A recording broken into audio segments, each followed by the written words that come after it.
What if you could step away from your daily routine, travel the world, and return with a fresh perspective on faith and ministry?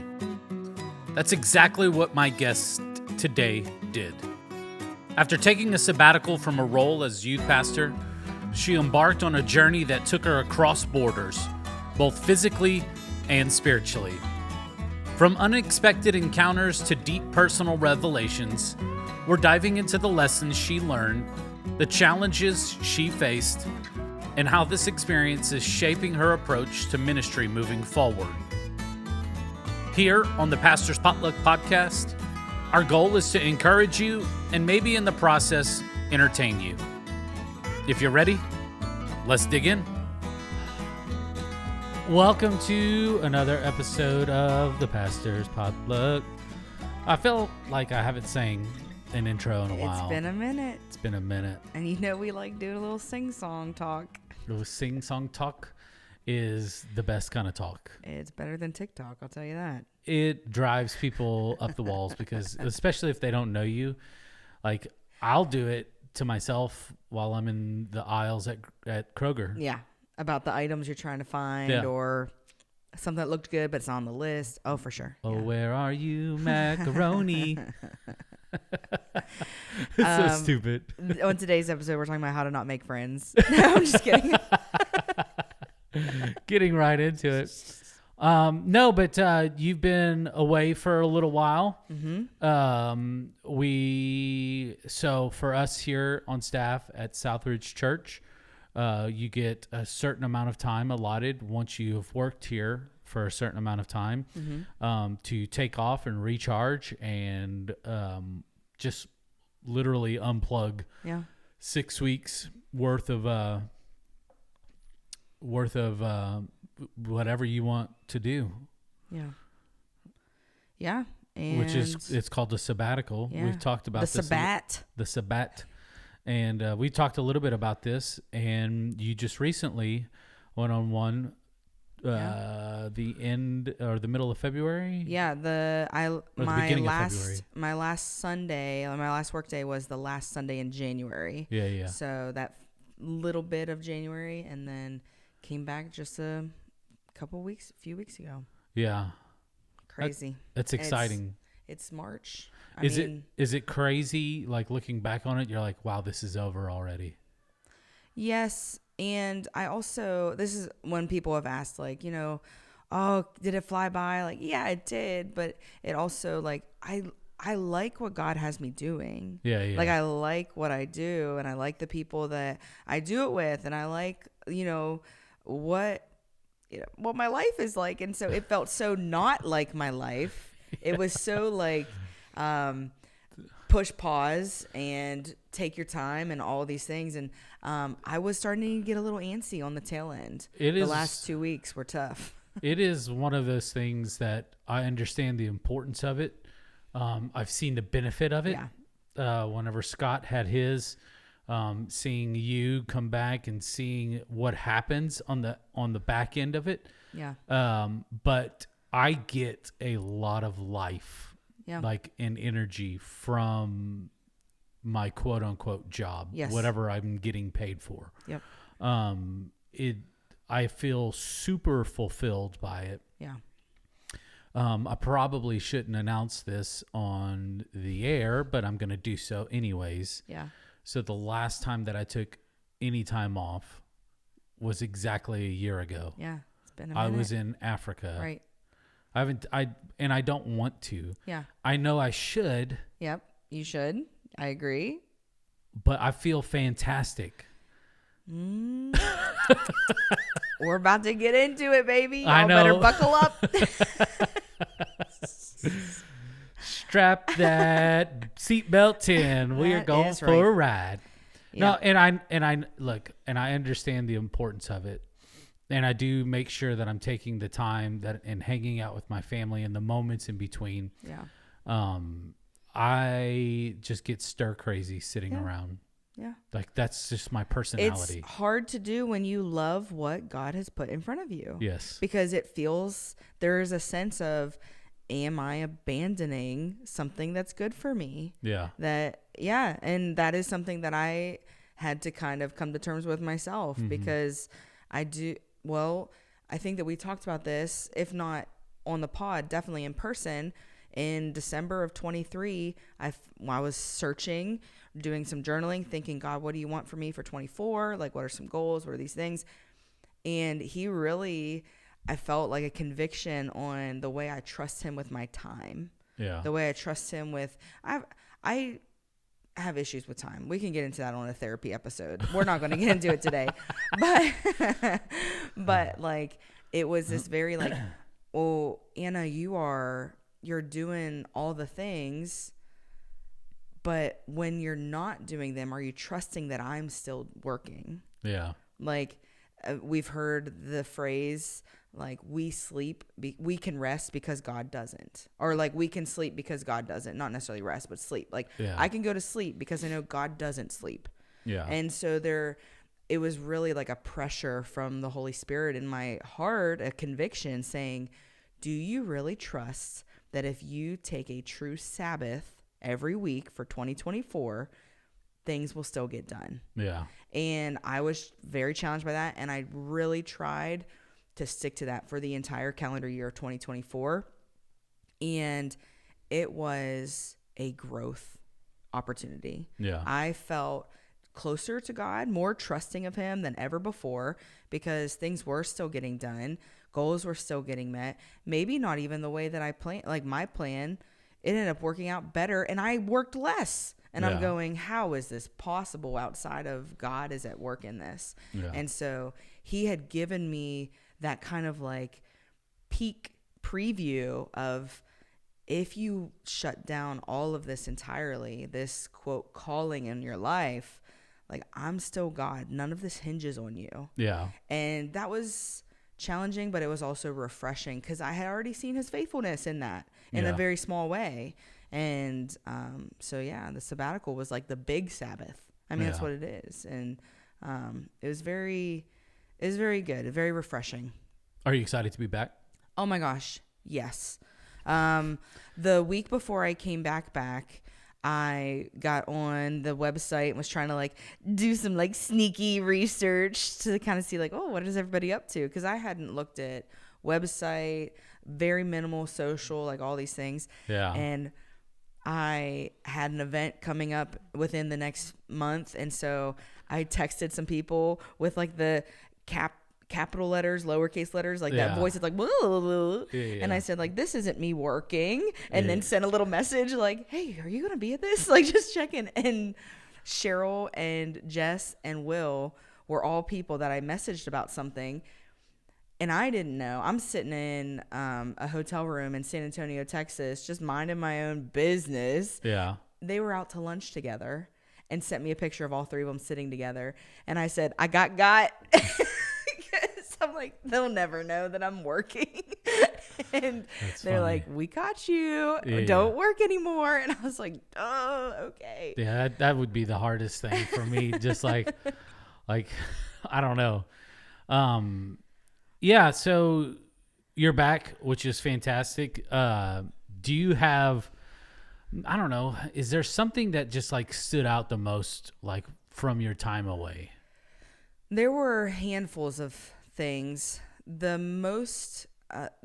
thing that the most stood out to me was this whole idea of like opportunities. Yeah. Like opportunities. And I was sharing with someone that I kind of, and this could be right or wrong, I'm not sure, but from my experience, I had this realization that I don't actually create opportunities. God creates them. Yeah. And I get the opportunity to jump on board with what he's already doing. To experience what he's presenting. Already creating stuff. He is the master creator. And I like to think that I'm creating events. I'm creating schedules, systems, processes. I'm creating fun. I'm creating relationships, community. I like to think that like, oh, the work I'm doing is creating that stuff. While I was away, I really had this like moment with God and just seeing life play out so the moment that really brought it to my attention is I was home in St. Albans because we did some traveling back to where we're from, see family and stuff, and I was home in St. Albans, and all I had on my schedule that day, this is going to blow your mind, all I had on my schedule that day was a Kroger pickup. That's it. That's the only thing. Is that insane? That's crazy. I do not like that. Yes, tell me about it. But this is like a month, like 3 or 4 weeks in. Yeah. So I'm kind of like in the groove of like, I guess that's just what today is. Like, we'll just feel it out. I spent some time listening to some like Christian music in the morning, but nothing intentional. Like that was one of the other. Anyway, I'll move into that. But so this morning I get up, I drive to the end of my road. There's a bakery there. I stop there every once in a while. But this day I just thought, I've got nothing else to do. I'm going to stop in and see if they've got anything. I walk in, I say, do you guys happen to have anything that's like just out of the oven, warm? And they go, yeah, we actually just had some chocolate chip cookies. And I go, I will take a half a dozen. And they were like, okay. And so like they box them up. And then as I'm standing there waiting for them to like box them up, because they're warm, they have to like make sure they're not going to get mushy or something in the box. I see this cheesecake in the window. And I go, what is that? And they were like, it's an orange truffle cheesecake. And I go, and a slice of that. Yeah. And then I'm just chatting with them, like just enjoying the moment. Well, I got the other one because I know I have a friend who lives in town who sometimes has good days and not so good days. And I was just thinking about them. Yeah. And I was like, I sent them a text and said, hey, are you home? I would love to drop by and give you something. Well, didn't hear back. And I thought, that's fine. I stopped by anyway. I knock, like no answer. And I was like, I mean, I feel like we know each other, but you're about to know me real well because I'm going to come through this door. Like, I think you're home. I'm going to find you. I'm like the Kool-Aid guy. Right, that's me. Oh, that's yeah. Me. And so finally they come to the door, and I go, what do you want, cheesecake or cookies? And they were like, oh, my gosh, what is this cheesecake? And I show it. Yes, please. Yeah. So they take the cheesecake, and I have the cookies, which is fine. Like, I'm not complaining. No, because they're probably still warm. So good. And then I just continued with my day. Like, continued, like, that check-in. Hey, just thinking of you, seeing if you're interested in this sweet treat. Like, I love you. I'll see you later. So I go pick up my click list. As I'm waiting for them to bring it to the car, eating a chocolate chip cookie, I have this moment where God's like, this is what it looks like to snag an opportunity I'm creating. It just like opened my eyes to, I feel like I would have needed so much permission other times. Like, I need to check if they don't text back, then I'm probably not going to go because I didn't hear back. Or if, when I stop in the bakery most days, I don't do a lot of little small talk like that. I know what I want. I've already planned it. I know I'm going to get this for that person at that time. And there's all these plans and strategies, which are not bad things. Yeah. But to have those things be the only way we function and not take advantage of these moments that God is creating, and we can just jump on board. Because what I didn't know is that person who I went to see, they were actually having a really bad time. Mm-hmm. They were not in a good way. I didn't know that. They were just on my mind. And I thought, I want to see them. Yeah. And so that was just this reality that God is the one who creates opportunities. He's the one that creates moments for change. And we just have to be available to see it. Yeah, that kind of answers like the next question that I was going to ask. And so maybe I'll just like reword it a little bit, because the question I was going to ask is, did the time off change your perspective on ministry or leadership? But just having like that overarching theme on your time away is like, it does. That is a huge change in the way that you lead ministry or the way that you lead your team of volunteers and youth interns as well. Yeah. But is there anything else, like maybe leadership wise, that maybe just like God kind of showed you, revealed to you or something, or maybe your perspective on leadership, like leadership shifted in this way? Yeah. So something was just like affirmed in my spirit, because I like seeing the outcome of hard work, but I almost like, I know people who they have to see the results. Yeah. Or they're like not bought into something. I'm a reviews person. Yeah. I don't necessarily care about your results. I want to hear what the people said about it. Yeah. Like, I'll watch your commercial as seen on TV and all these, but I want to know what the people think. And that's just like how I purchase items. That's how I want to go through life. And one of the things when we were traveling, we met this tour guide, and he was like one of the wisest people I've ever met in my life. Like, I was like, can you be my life coach? Like, did we just become best friends? Like, all these things. And in the climate of where we were, we were in an arid climate. And so there were vast areas of minimal vegetation, especially trees, because trees just take more water source to live. Yeah. And he told us that there's an old saying that, and I'm probably going to butcher it. I actually may have it in my note, but he's talking about the importance of these trees and having them present in the environment. And he says this, I found it in a note. He says, wherever you go, grow trees. Even if you don't get to use them, someone else will. And that has been a tension point for me always, because I work with young people, and they move on. They move on to become quickly adults. They move on to become professionals. They move on to become parents. They move on to become, whatever it is in the world. And I end up never knowing what happened. Yeah.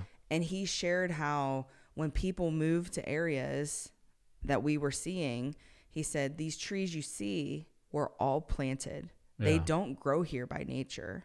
He said someone thought about people down the road and made an effort to help this tree survive. Yeah. And we're like looking at, there's like nobody around. And he's saying, wherever you go, the nature of our agricultural mindset is plant trees, because someone will use them even if you don't.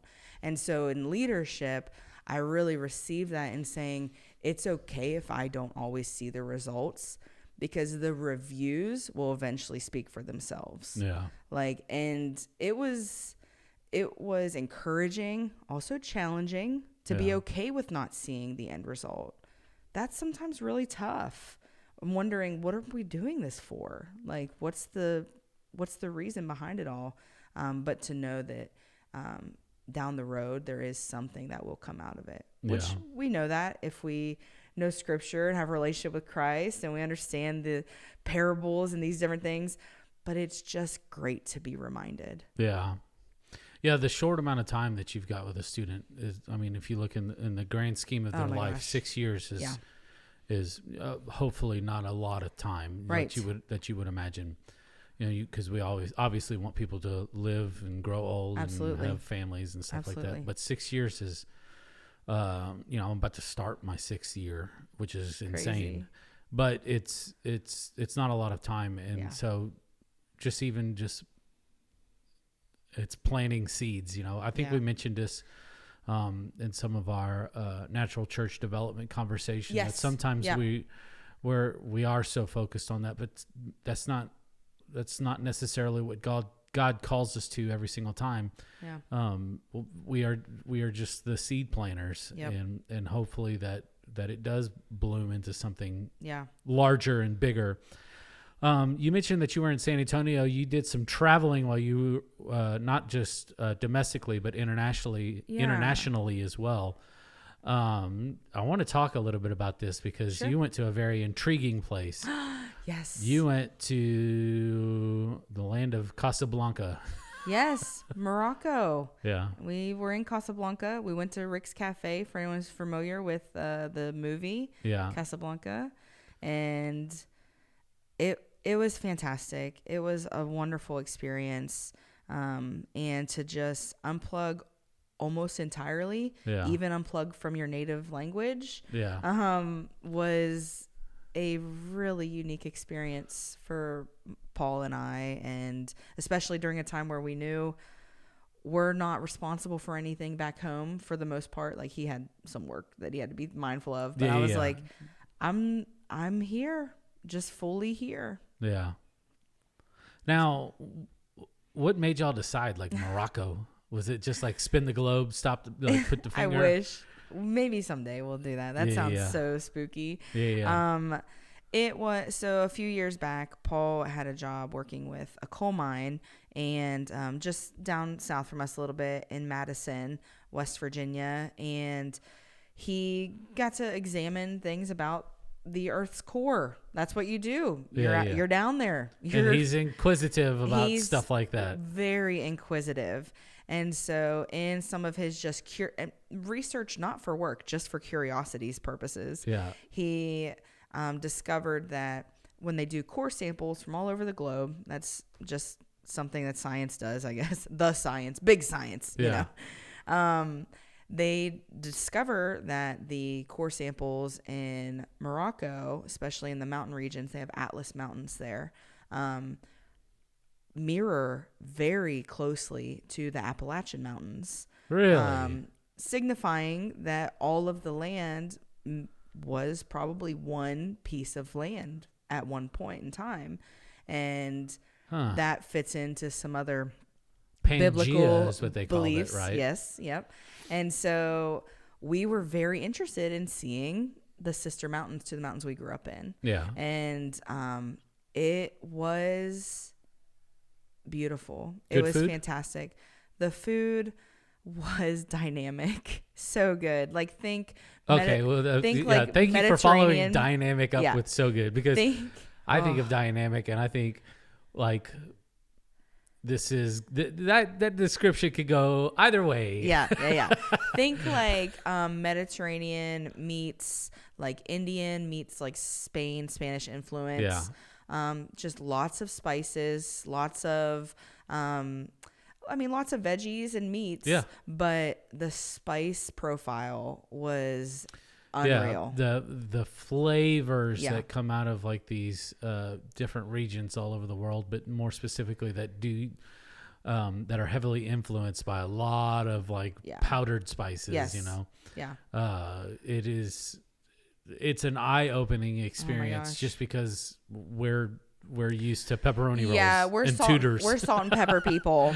We're over here, salt and pepper on everything. And I know, and sometimes you get looked down upon if you use too much black pepper. Bro, I'm telling you. And so, settle down there, pepper boy. Oh, what is going on with you? You want to talk about it? Oh my gosh. I'm feeling spicy. Yeah. So great food. They have a traditional dish called the tagine and targine. Either way, I think it's targine, and it's like it's a bakeware. Yeah, it's a clay pot, right? Clay pot bakeware, like a little teepee looking, and it just simmers, crock pot style. Oh my gosh! Just simmers and simmers, and they make homemade bread everywhere. There's just homemade bread everywhere. Every market, we were at a gas station and they had a basket with homemade bread at the checkout. And I said, what are we doing in America? Yeah. Why? Yeah. We got it wrong, baby. What? Yeah. And so like the big thing is you get your stewy, delicious, like crock pot style meal. Yeah. And with your bread, you grub it up, and then you use that bread to sop up everything that's left. Like you basically, it's like a cleaning. Oh my goodness. I've seen it. I've seen it on like some of the travel shows or the cooking shows. And that's one of the ones that just intrigues me the most, because it's just the way that the lid forms like a perfect seal around the base of it. And it's so bizarre because like the bottom of it is not, it's not ridiculously deep. Nope. It's kind of reminds you of a plate or a really low profile bowl. Yeah. Mm-hmm. But the top of this thing goes quite a ways depending on the size of the plate, but the proportion is ridiculous. Think like almost looks like a volcano type structure. You're going, what is this thing? And so the way that it does it like all of the juices and seasonings and everything, it works its way up to the top, and it just like it's like a self-basting apparatus. But oh my gosh, and I've seen it. It's like some of the most tender meat that you'll ever find. Yeah. It's like meat cotton candy. And they were everywhere. It was like the hot dog stands in a city around the United States. They're just everywhere. We've got to do something. We got it wrong. Dude, we do. We do. I was talking to somebody the other day about I'm probably going to get some bad reviews because of this, but that's okay. Well, I don't get the infatuation with West Virginia and hot dogs. Like I don't understand it. Hot dogs. Can we be infatuated with like barbecue chicken or something? It's tough out here in these West Virginia hills. It's not tough. It's not tough at all. It's just say no to dogs. Just saying we need the t-shirts. I'm going to go bankrupt by making them because nobody's going to buy them here. But no, they won't sell here. Sorry. Did you experience any moments where God really spoke to you while traveling, like because of your travels? Like where there's some God moments, like while you were traveling, you're like, oh, okay, this is. Yeah. Well, like even seeing, so we did, if people want to look up, Morocco on a map, you can see it's above the equator. So we were there in winter because we were in winter here, and they kind of land on the same like longitude as maybe the Carolinas ish. Yeah. So it's not, we weren't there and it was like hot and all this stuff. Like we were there in jackets in the morning and some mornings winter coats, like all this. And as we traveled more southward, it did become more and more arid from the coast. And when we got to where it was mostly desert, our tour guide was telling us how that area, because we were seeing water pockets, like we saw a lake, and he said, this lake hasn't had water in it in 6 years. This is the first year they've had water. And I was like thinking through, like, that's unbelievable to go 6 years wondering where you're going to get your water source, or like that's insane. How things are going to get watered, including human life. And then on that same travel day, we ended up going to see a shepherd family. And they lived in a traditional shepherd's tent. And they had very simple lifestyle. Mm-hmm. And to see that and just like take into consideration they were some of the happiest people I've ever met. Yeah. And it did make me think of like the mental health crisis that I'm largely involved with due to being a part of young culture here in America. Mm-hmm. And it made me think of how much we do have.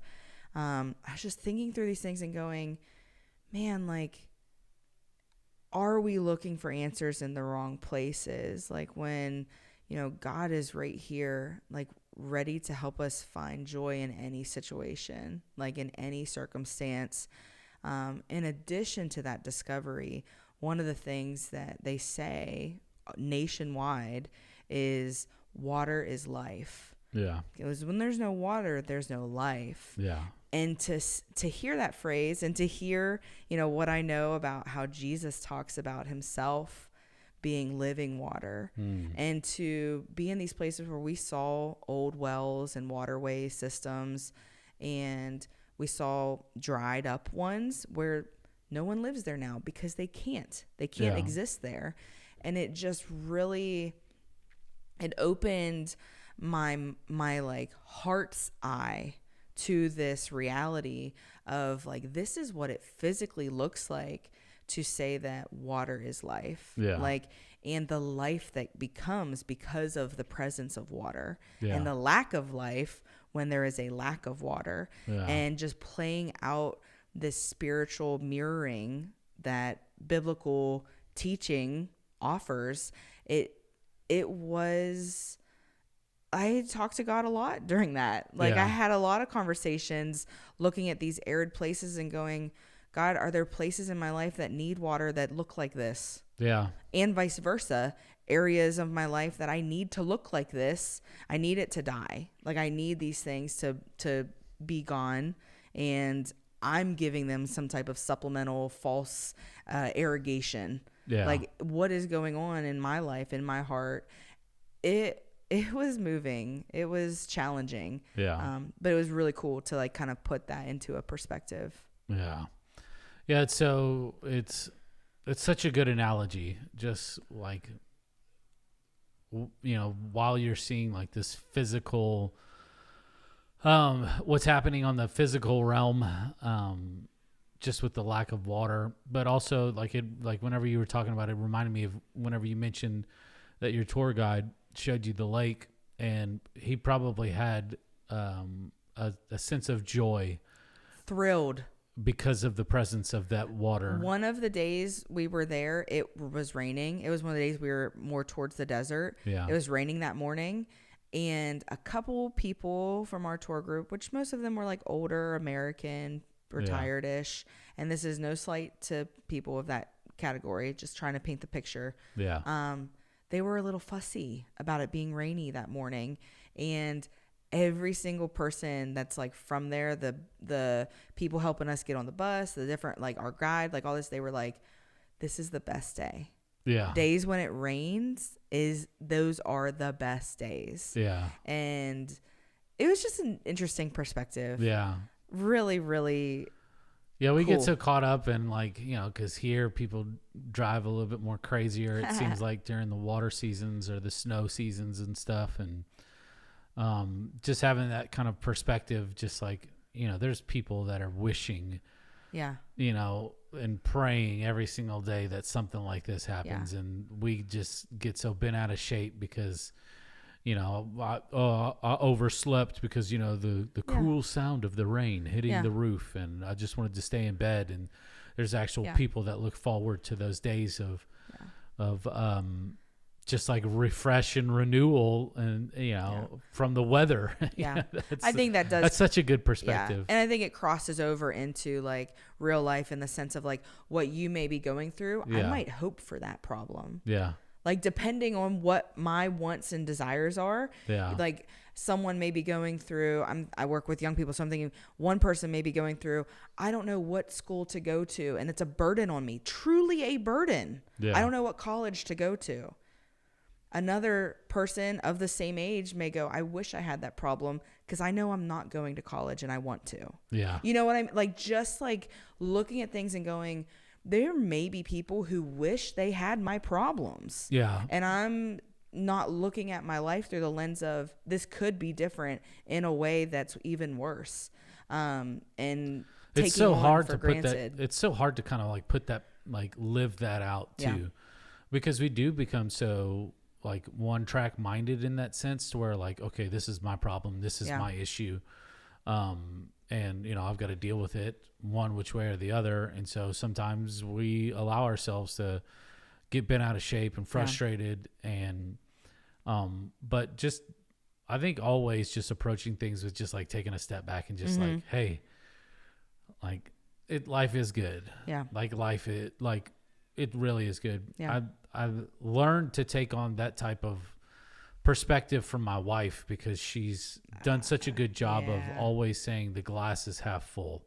Yep. Like, what we're going through is not as bad as it can be. Yep. What we are experiencing is not as bad as it can be. It could be a lot worse. Yep. We could be burying a child. Yep. We could be having a child that's going through some terminal illness. Right. You know, it's just, there's so many different things. And so it's allowed me to kind of like always take a step back and just look at things from a different perspective, you know, pray about it before I start making decisions, because sometimes we get emotional and we're like, yes, this is what I'm going to do. But did I ask God? Yeah. Did I ask God if this is what he wanted me to do? Yeah. In that same lane, I want to go back to the day that I surprised a friend with a treat.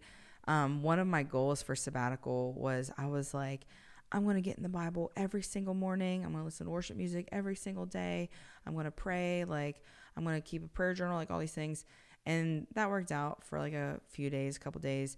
And then like once I started like kind of getting into the groove of things, it shifted. It wasn't the same time every day, or there were some inconsistencies. But one of the things that I found to be really, really just refreshing is the day that I stopped in and did something that I didn't know it was going to be like as helpful as it was. And I don't even know that it was the most helpful thing. It was something. Yeah. That morning, my conversation with God, because I noted it, because I like kind of thought it was funny. I was just talking to God while I was getting ready, like just kind of getting ready, like just yapping a little bit, listening a little bit, like kind of even things like, God, I only got one thing on my schedule today. What am I going to do with my time? Like literally just thinking my thoughts, but directed towards a mindfulness towards God, like going through my thought process, but to God on purpose. And it was that day, not the day I read my Bible, not the day I did worship music intentionally, not the day I did a prayer journal. It was the day that I just was intentionally letting my mind rest in the presence of God. Yeah. Was the day that I saw an opportunity that I didn't know existed. Yeah. And I think that is so huge when it comes to looking at perspective. Yeah. Like looking at these situations we're in and going, can I just walk with God through this? Yeah. Because I'm told that he's with me. Yeah. Like that's what I'm told. That's what he's saying. He says, I'll be with you. Yeah. How do I live it out now? Yeah. And it just, and I'm not saying like, oh, well, I'm done reading the Bible now since I didn't have to read it that day and something cool happened. Like, of course not. Like, that's not the thing.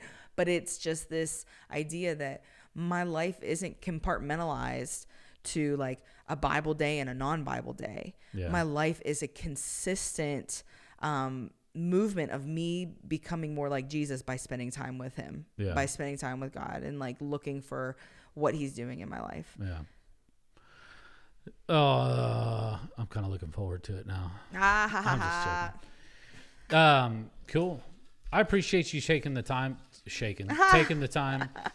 to I don't know, no, that's printed. To just kind of like give us some insight and share some stories a little bit about your sabbatical. We are glad to have you back. Yeah.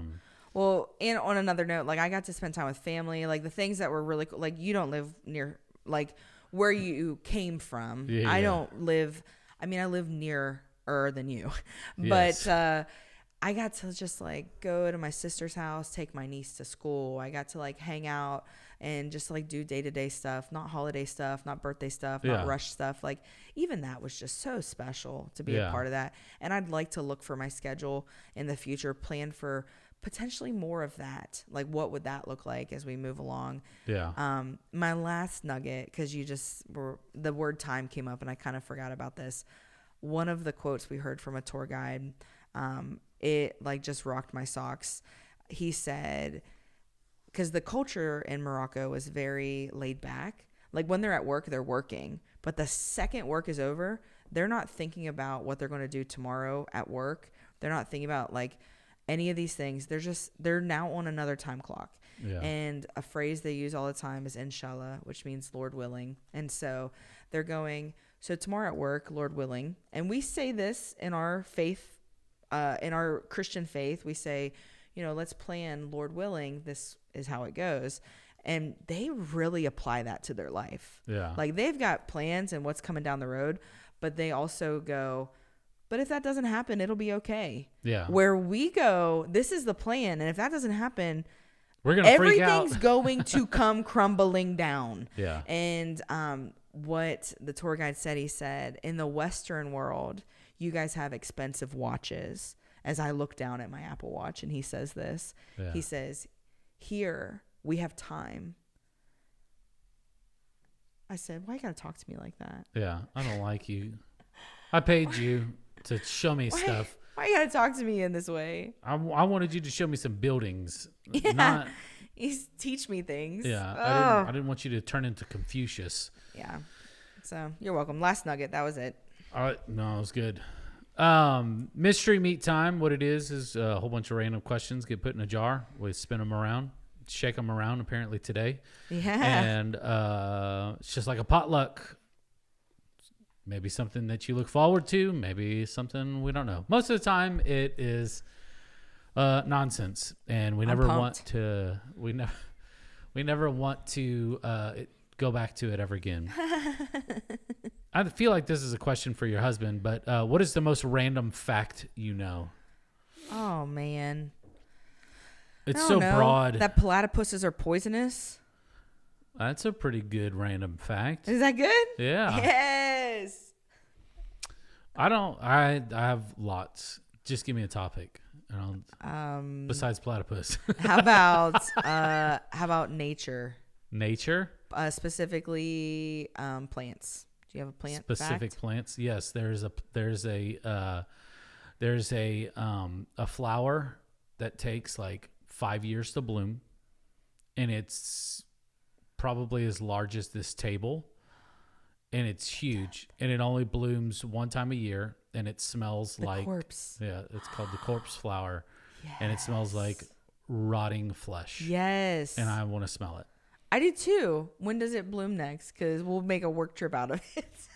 I don't know. I think, but I forget how long it takes to get.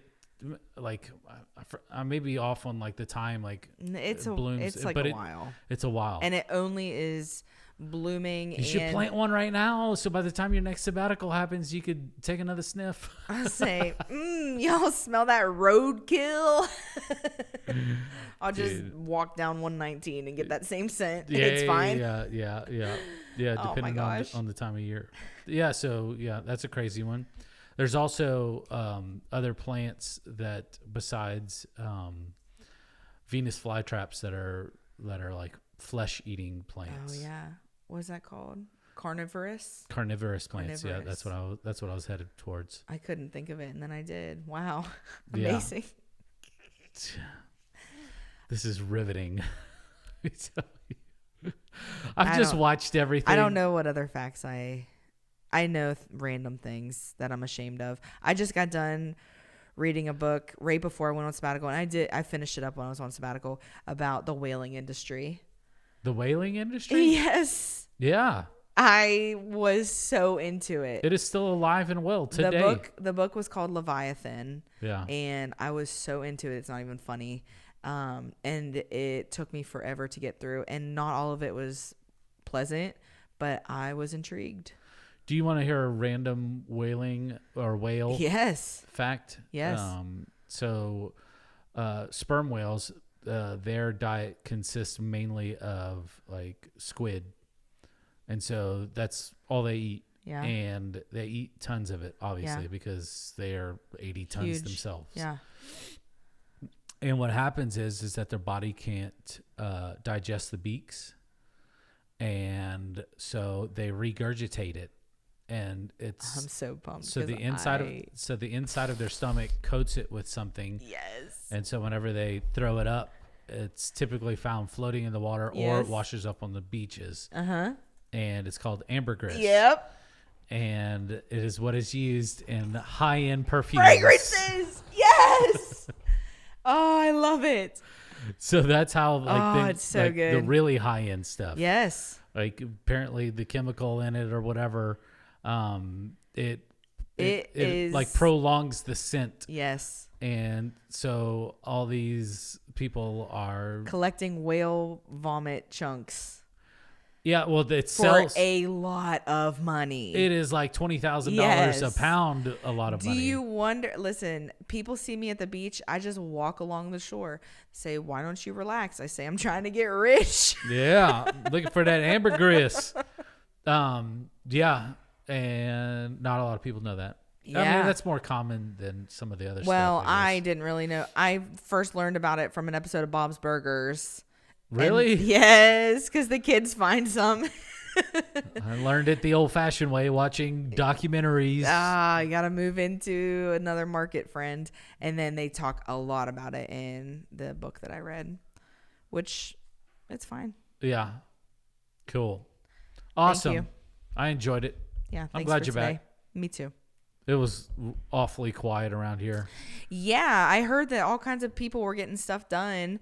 And Like there's projects happening, like all this stuff, changing websites, changing texting, HR practices, got a new phone, new printer, literally everything. And I come back and I go, yeah, we got to put an end to this. We got to hang out. Like we're done making progress. Yeah, dude, a lot of stuff changed. But it's good. Like it's all working out. Oh yeah, it's great. It's great. It's God's been doing a work on us while you were gone. That's cool. Speaking to us, and like a lot of our systems are just drastically improved. Yes. Not that they weren't bad to begin with in the first place, but we don't want to be stuck. We want to be moving forward. Yep. And we are constantly, not just with the debt that we have here at the church, but in all things we are concerned about the future. Absolutely. And what we are doing now is impactful for the future. Yes. Not just once we get the debt paid. Yes. It is constantly setting ourselves up for the future. Absolutely. And always having that in the forefront of our minds. It's been a crazy last 7 weeks for myself. Like, it's just eye-opening, but really wild stuff. Really cool what God's up to, and he's going to keep at it. We just got to be looking for it and jump on board. Yeah. Well, I appreciate the conversation. Appreciate your friendship. Like I said, I'm glad that you're back. And we'll catch you next Friday. We're going to pick up on our natural church development conversation next week. And we're going to be talking about loving relationships. Perfect. I've loved that series. I can't wait to hear it. Yep. Awesome. Y'all have a good weekend. We'll see you next time. Thank you so much for listening in with us today. We really appreciate it. If you haven't done so already, go ahead and hit that subscribe button. You can also follow us on social media, on Facebook, Instagram, and you can also watch the video version of this on YouTube as well. All you have to do is search up the Pastor's Potluck Podcast. From all of us here, we want to say thank you, and we'll see you next week.